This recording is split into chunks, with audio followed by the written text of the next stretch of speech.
we sometimes share very personal and private details about our lives, we ask that each participant respect this, and if you wish to repeat each stories outside the meeting, do so without identifying specific individuals. We openly share our combined knowledge and experience, but we're not qualified to give medical recommendations or advice. A qualified medical practitioner should always be consulted before applying any information obtained from the meeting discussions, telephone conversations or group publications. Now,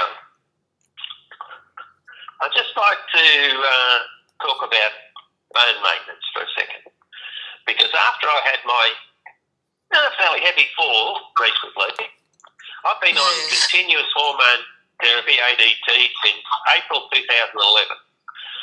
For those that are not aware, long-term ADT along with natural ageing can have a dramatic effect on your bone health. I cannot stress enough the importance of having a bone mineral density test, DEXA scan, every couple of years.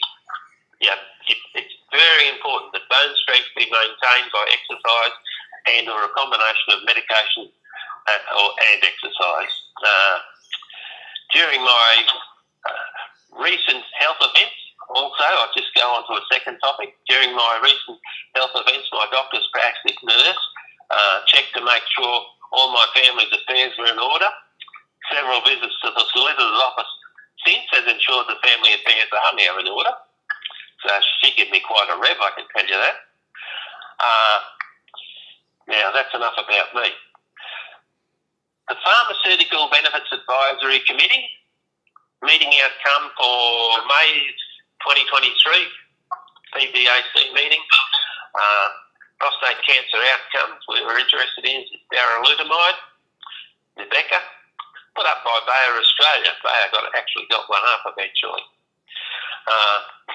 For use as a triple therapy in combination with androgen deprivation therapy and docetaxel for the treatment of metastatic hormone-sensitive prostate cancer. All I can say is we finally arrived. I can remember back in 2009, 2010 when I was first diagnosed, and Dr. Charles Snuffy Myers used to put out a video every week. He was proposing triple therapies back in 2009. So so it's good that we've made some progress in that area.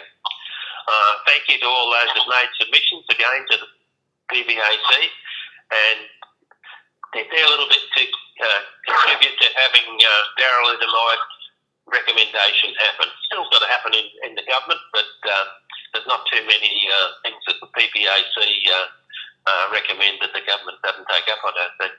And and thanks to all those that did make those submissions again. Now, the next thing, congratulations to Alan Barlee on his recent Max Gardner Award. Alan joined the Advanced Prostate Cancer Support Group, Jim, on the 1st of October 2012. So he did. Alan, the Max Gardner Award is for distinguished service and is a prestigious award presented by the Prostate Cancer Foundation of Australia, PSMA, and is awarded to individual members of the network that have made an outstanding and significant contribution, which Alan certainly has done since those years. I think Alan lived in Bright in 2012 and is now a resident of Geelong. I probably shouldn't have mentioned his full name, but it's quite okay. No problem. Yeah. Well, it's on the PCFA webpage, so advertised. Yeah, you're right. Now, so Alan, you have made a significant contribution in reducing the impact of prostate cancer. The PCFA usually give out 3 awards each year. John David from New South Wales Central Coast and Alan White from Bayside, Kingston in Victoria were the other 2 recipients in this year. And congratulations to John and Alan also. Jim was down at Central Coast, New South Wales, doing a talk probably last year with John and the group down there. The next thing, I know this is getting a bit long-winded, but I'd just like to say this.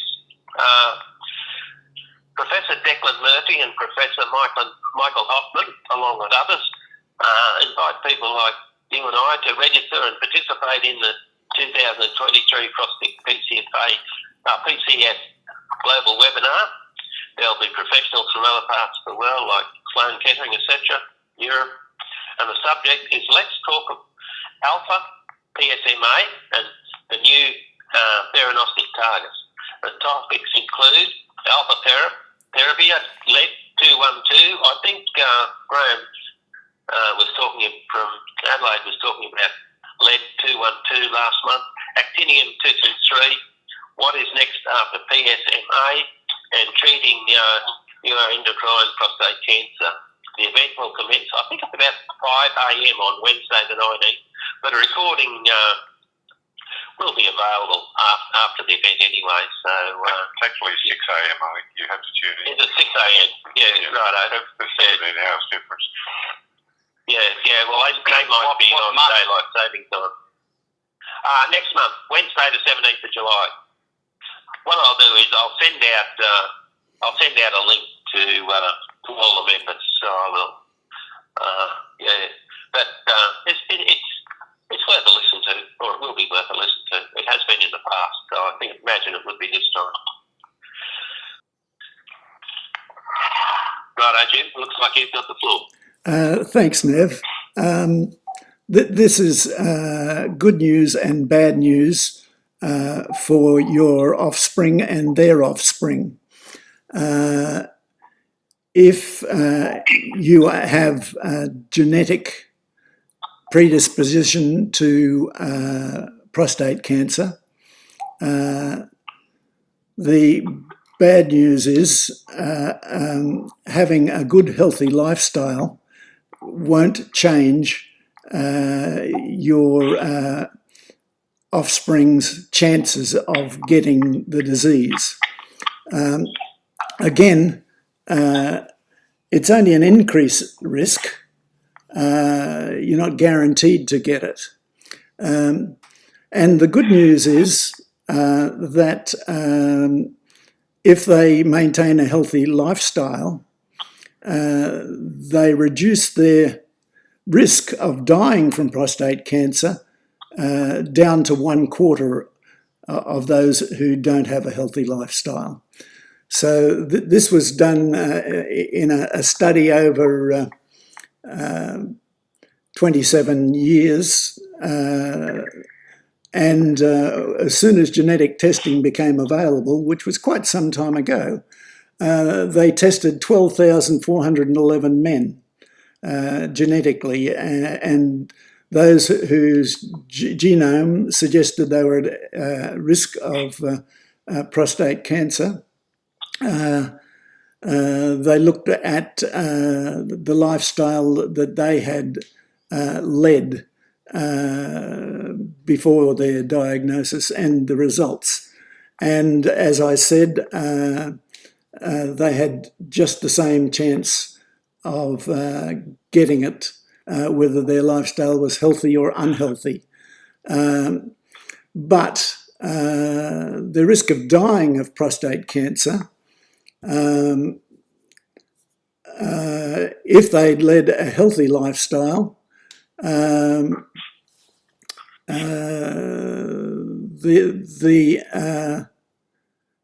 let me see if I can just see the.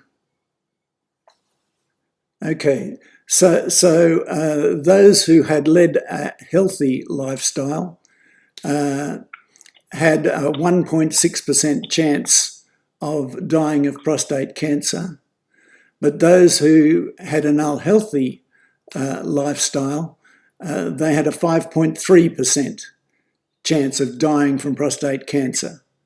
So, message for your offspring: they still have to be careful to check their PSA and all those kinds of things. But a healthy lifestyle will protect them from dying of prostate cancer. And a healthy lifestyle was a body mass index of less than 30, so not obese, high vigorous physical activity, never a smoker or has quit as a smoker at least 10 years before they got the problem, a high intake of tomato-based products, a high intake of fatty fish, and a low intake of processed meat. So, message is your offspring have to watch that their cancer gets treated if and when it occurs, but they'll do a lot better if they lead a healthier lifestyle. Thanks, Nev. Thanks, Jim. Anyone got any comments to make on that or questions for Jim? Yeah, Tony Sheen here, Nev. Just on that issue of offspring's being more vulnerable, is it still the case that your son should sort of start getting tested for his PSA tested when he reaches age 40? Or earlier. If you became metastatic, or when you became metastatic, your son must start PSA testing at least 10 years before that. But where they start isn't clearly defined, but age 40 is a very common age around the world, recommending for all people, and some recommend age 35 if there's a family history. Okay, got that. Thanks, Jim. And Any further comments? Yes, Jim. I can give people a copy of that paper if they want to. Just ask me. I was diagnosed with advanced prostate cancer. Obviously, that's why I'm with this group. I had a radical prostatectomy. The test leading up to it, the MRI, PET scan, all suggested it was all pretty well contained. But during surgery, they found that I had SV invasion. Anyway, I ended up having a diagnosis of grade 3 advanced. I went through the radiation, ADT, and it brought the PSA down and it held it down for a good 7 years. More recently, in the last 12 months, it started to creep up because I was not on the ADT any longer. I was only on it for about 9 months. Too many stupid side effects for me to handle this stuff for too long. But it got the PSA down, held it down for about 7 years. Started to creep up recently. Now, my PSA is still not high enough to be showing anything conclusive on a PET scan of late. So I'm sort of waiting for that PSA to rise up a little bit more. Had another test yesterday, PSA test, so we'll see what that says. Now, if and when it does, I suppose the alternatives are going to be to I'll undergo some more treatment. So it'll depend on where the secondary is located, whether it's radiation or chemo or whatever. But I'll also they'll be introducing ADT again, which is fair enough. My question then, long lead up to that. I had really bad experience with Luprin, 3-monthly injection in the arm. Way back then, I believe it's all done a little differently these days, and people talk about other drugs.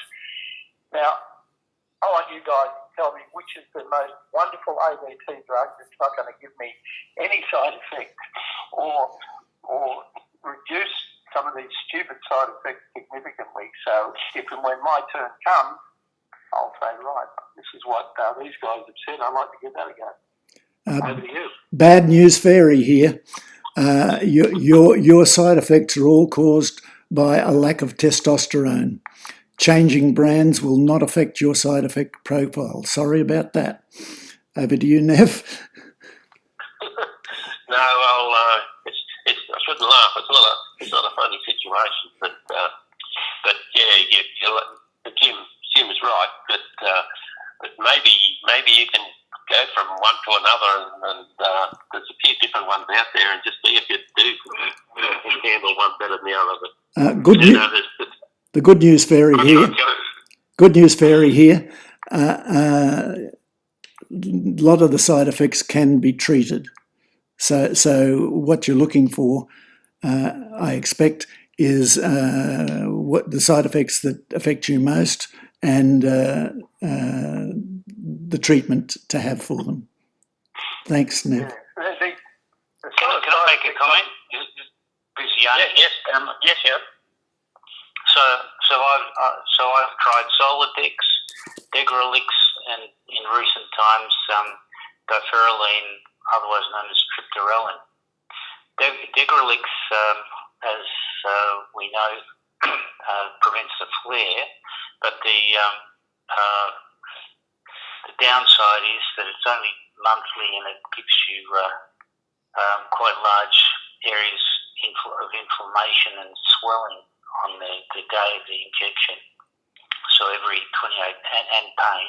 So every 28 days you've got to go through that. And Zoladex, if you want to have a 3-month injection, it's an effing great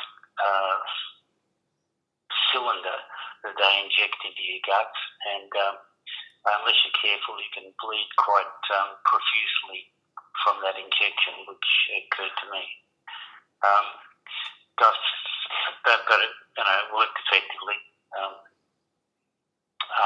Diphereline Triptorelin is a teeny itsy bitsy injection, and they stick it in your bum, or just above your bum, and I found that virtually had no injection site impact, and no pain, no anything, and every 3 months just stick it in and go away, and nothing, no impact, and works a treat, and it in fact is supposed to be the absolute best in testosterone suppression. Can you give me that name again? There are 2 names to it. One is called one of them is diphereline, Diphereline, and it's also called Triptorelin, Triptorelin.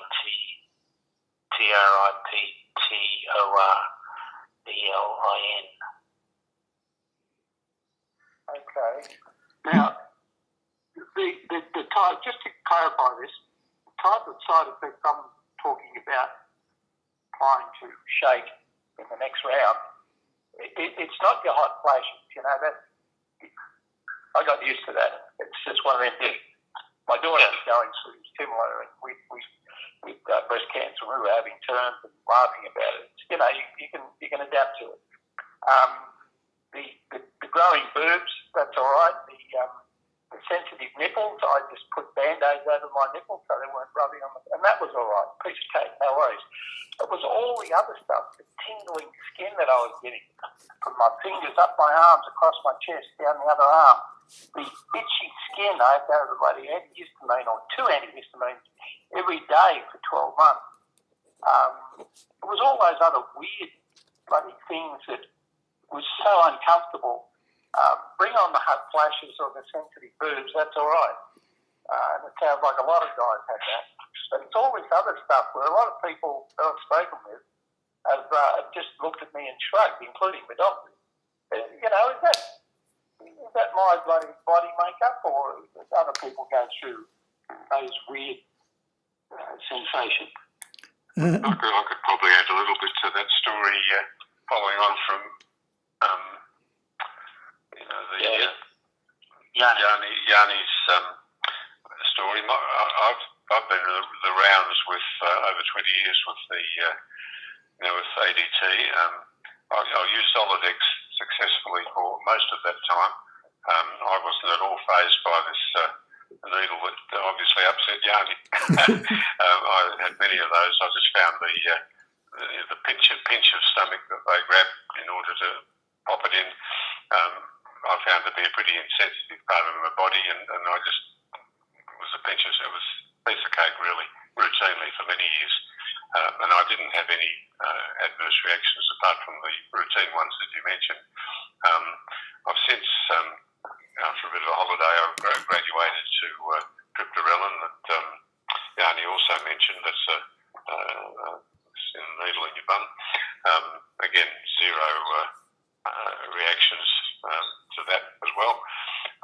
I just had, so I don't think you've got anything to lose by trying it. I think in your case, those symptoms to me sound a bit like an immune reaction. You know what I mean? They don't sound like a necessarily a hormonal response. And it may well be that one of the components of the injection mix might well be the cause of the problem rather than the primary agent. So that's the virtue of trying alternatives. You've got nothing to lose by trying them. They're all, as Jim said, they're all in the same class, but they do work. They do have different things in them, and tingling and that kind of thing sounds very more immune-like than hormonal. I may be wrong. I'm no expert, but that's my thought on it. The other one that Jani mentioned is Digarelix, which works a bit differently to the Zoladex and Lucrin, or Eligard or Triptorelin. It works by directly affecting the production of testosterone rather than indirectly as the other ones do.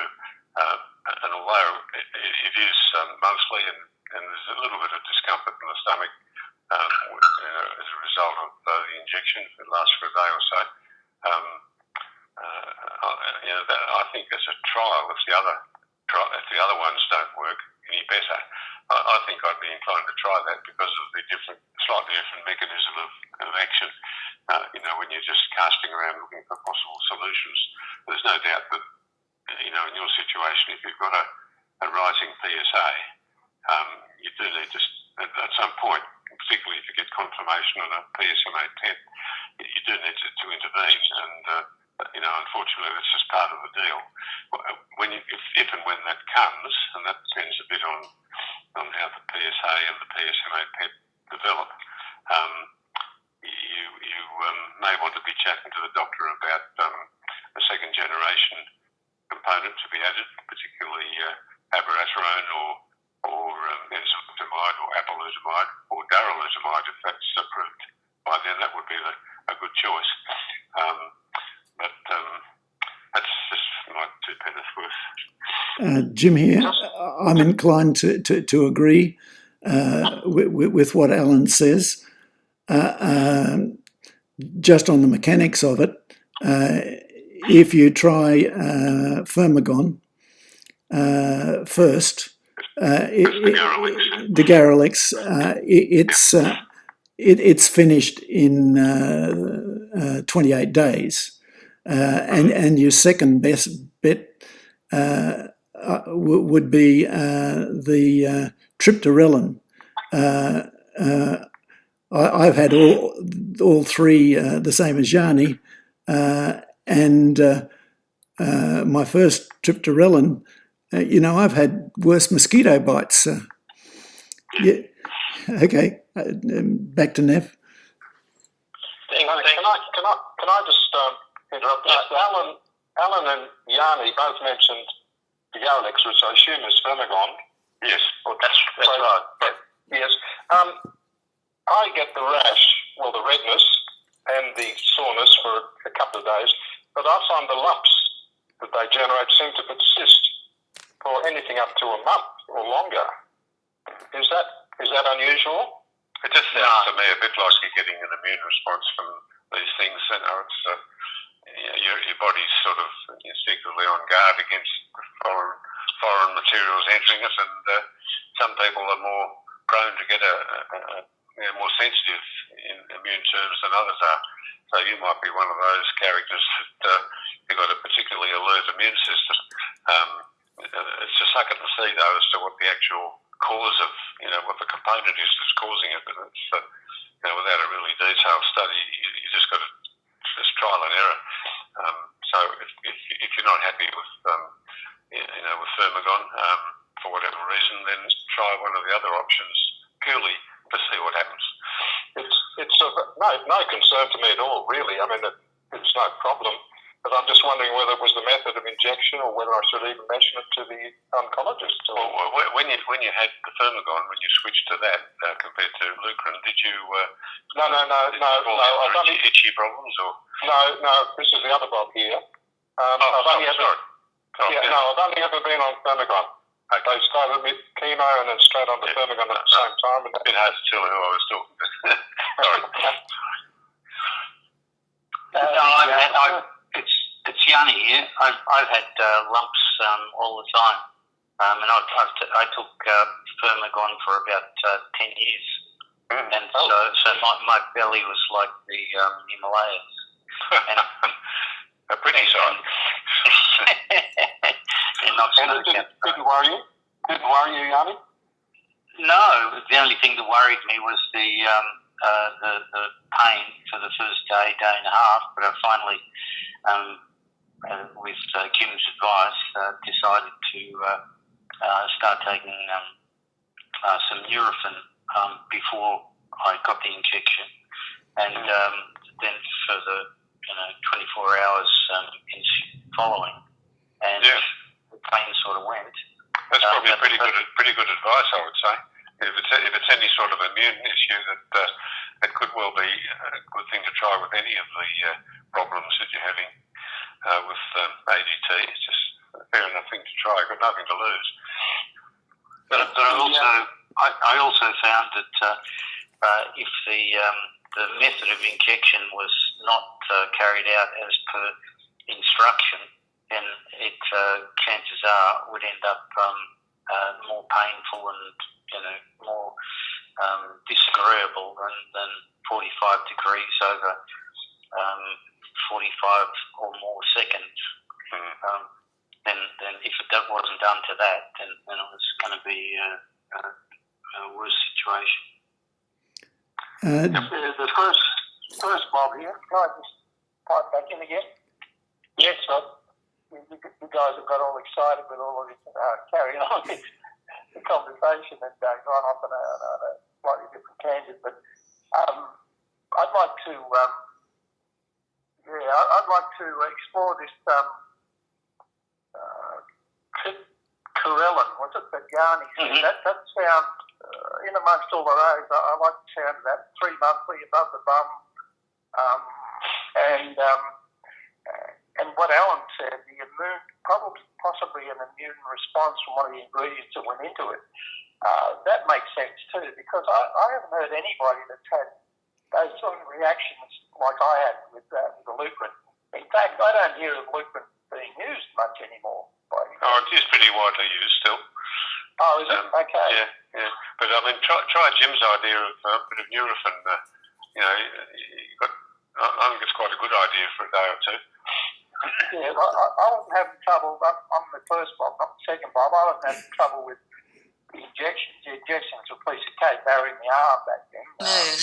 No, I wasn't talking about the response to the injection side, but generally, if you're getting more generalised immune response, like with tingling up the arms that you were talking about, it just may well be that Nurofen may help to alleviate that if you do it at the same time. Yeah, okay. Not at the time of the injection, you mean over a period of time, take the Nurofen too. Yeah, well, for a little while, yeah. Yeah, okay. Yeah, all right. Jim here again.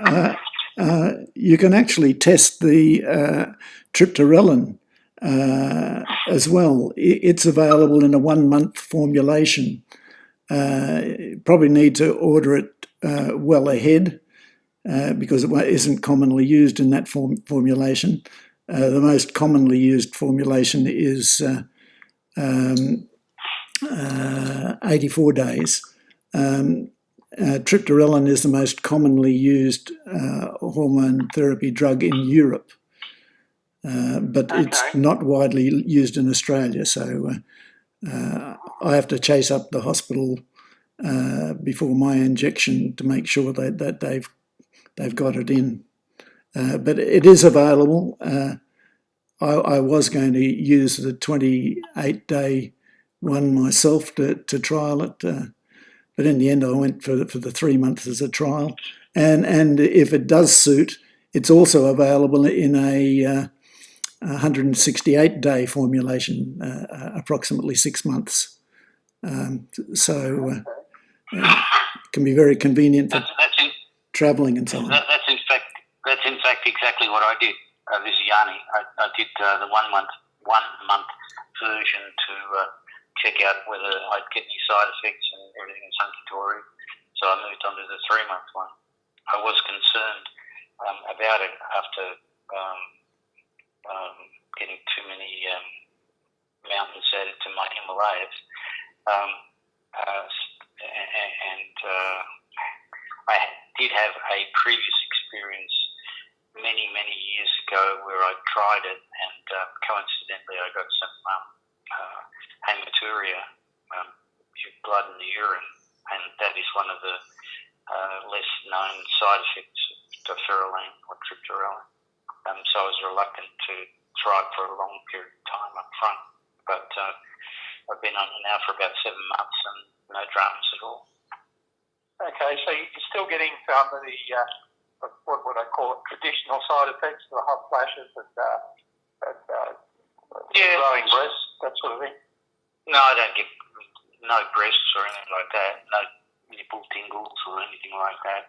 They're just hot flashes, and I manage those okay. The only other point I might make is that if you haven't been on hormone treatment for a while, one of the typical side effects or effects of the majority of older hormone treatments is that they create a surge of testosterone and thus a surge of PSA.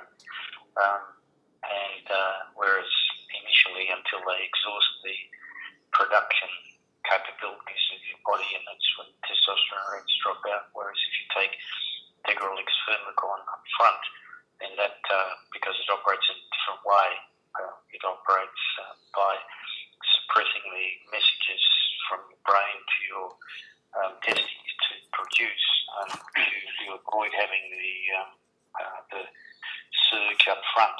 So if you do that first and eliminate the surge and then move on to Triptorelin or Lupron or whatever, then that's probably a better solution. Okay, that makes sense, yep.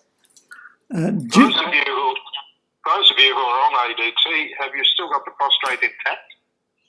No. No. Jim has. No? Yes, Jim has. See, mine, I still have the prostate, and what I don't quite follow, what follows me is, I'm getting echo on the line here, the prostate surely is still producing its own PSA, and I'm puzzled as to what level it should be, because the reading is going to be a mixture of the cancer-producing PSA and the prostate-produced PSA. So what primary treatment did you get initially? Initially it was chemo. At the beginning you had no primary treatment of targeting the prostate itself in the way of, I think you said prostatectomy, didn't you, at the beginning? No, this is Bob. I haven't. Again. Wrong, Bob. Yes. so we're causing great confusion here. That's our trademark, causing confusion. No, I went, as soon as it was detected, I went straight on to chemo and virtually the same time straight on to Thermodon. That all happened. Okay. That all happened. You had no primary treatment at all? No. So, and I'm just puzzled because the prostate surely is still producing PSA, and so is the cancer cells producing PSA. So obviously the level is never going to go down to levels people talk about 0.003 and all that lot. It's going to be up there somewhere. And I suppose I just leave it up to the oncologist to decide what is an appropriate level where it should be. Would that be correct? Jim here. The stuff, the good, all prostate cells produce PSA. The cells in your prostate will continue to produce the same amount of PSA year after year. So if the PSA suddenly increases, that sudden increase is from elsewhere. So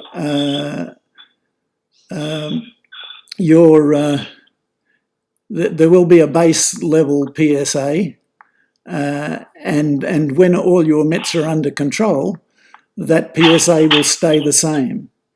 Now, that depends on the size of your prostate and largely on the size of the prostate. And it will be different. It can be enormously different because people's prostates can vary enormously in size. But it will be steady. And any sudden increase will be from prostate cancer elsewhere. From prostate cells elsewhere, that is prostate cancer cells. So I just leave it up to the oncologist to decide what is an acceptable level, and he will just watch for sudden increases above that. Indeed, yes. I mean, I'd say that, as Jim says, it's the rate of change that you've got to watch in some respects rather than the absolute level. That's particularly true at the lower levels. What they call the PSA doubling time is a pretty good metric to look at. If the doubling time is slow, like over a year, that's of less concern. If the doubling time is down below 3 months, that's of rather more concern, and an oncologist is tracking that. It's more likely to act sooner rather than later in that case. If you've had no primary treatment, it is certainly possible to have recurrence in that prostate gland and in the area surrounding it. I would say the only way of knowing where the thing's really coming from would be a PSMA PET scan. It may be possible for you to, if you're getting significant PSMA being expressed in the prostate gland, which could well be happening, that you may consider irradiating the prostate gland with SPRT or IMRT radiation. That certainly could be possible if it's in 3 or maximum 5 places elsewhere, like lymph nodes or even bone. As long as there's not too many of them, you can get stereotactic radiation to hit those. So they're alternatives to systemic treatment with the medication.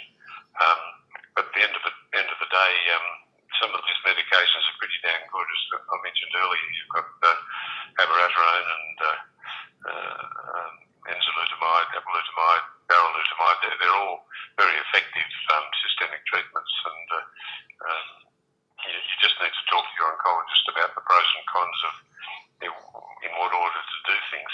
A medical oncologist will tend to go medical. A radiation oncologist will tend to go radiation. So you've got to do a bit of weighing up.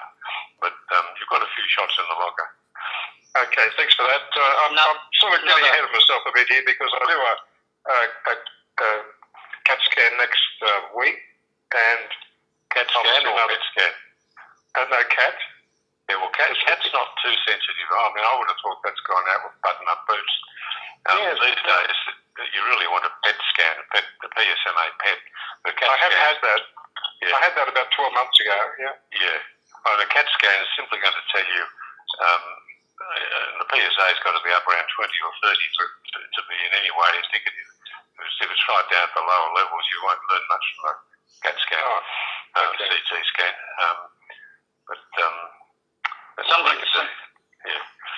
Something else you can do if you've got a friendly GP, as I do, is I get them to print me out a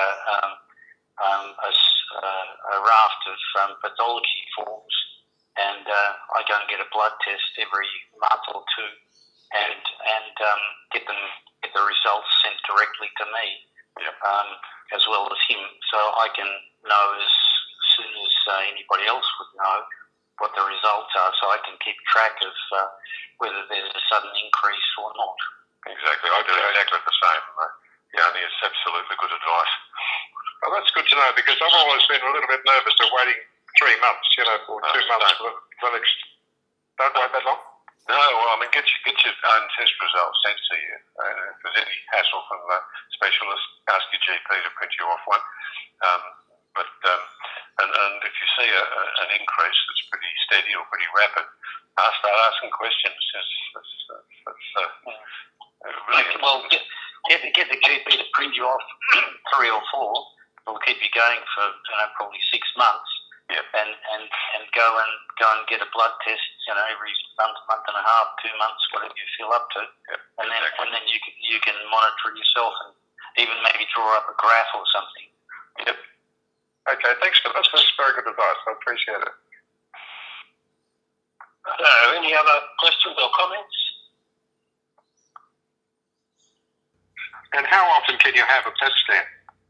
As often as the doctor's prepared to write you an order.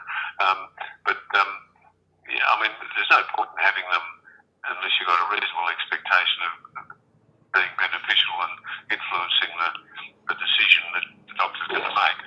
So, just out of curiosity, I think that's what you use PSA for.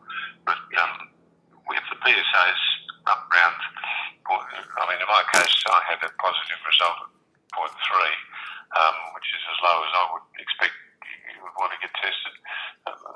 I think up to 2, you've got about 100% or close to 100% likelihood of picking something up. Up to 2, and at 1, it's probably still around 80%, and at 0.5, it's about 65% or something like that. They're the odds as your PSA goes up.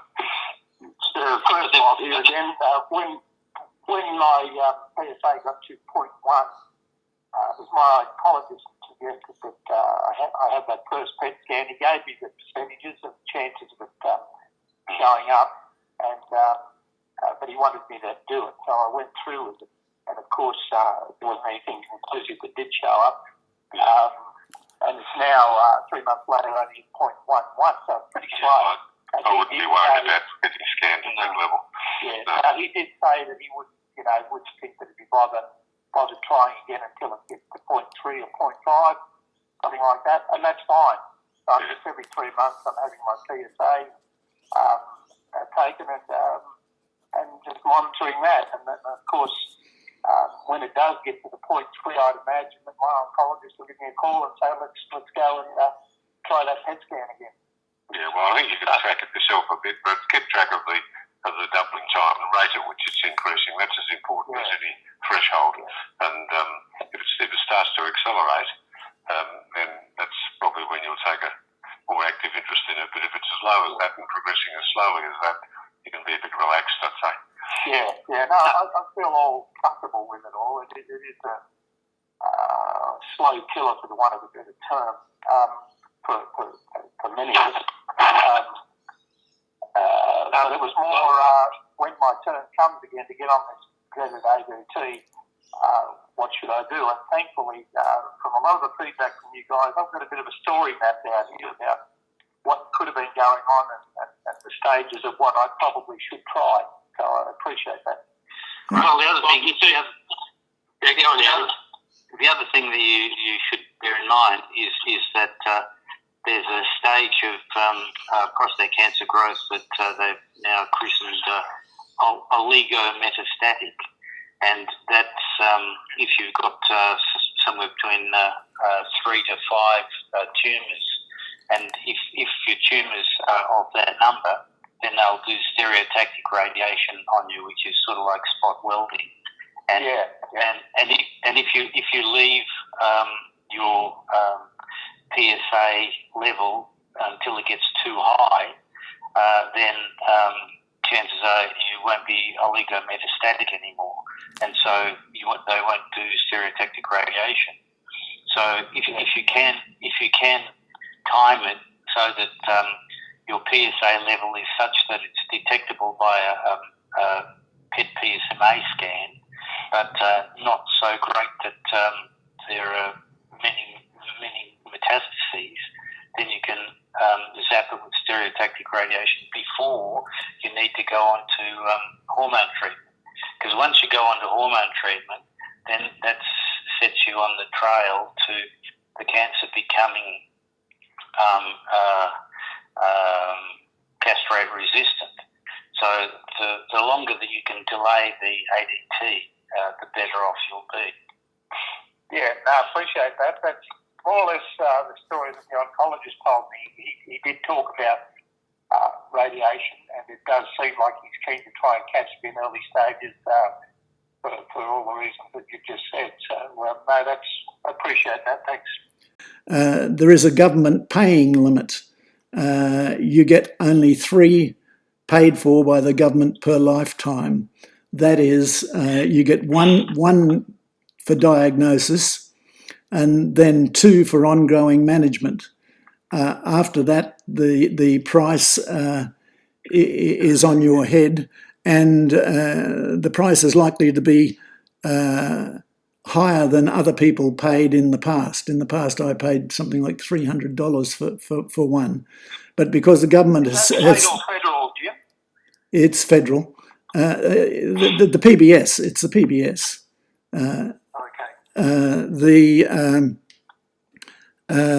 Because there is a price now set by the PBS, I think around $1,450, something like that. You may well be charged for that out of your pocket. Okay, so I've only got one to go then on that too. Yeah.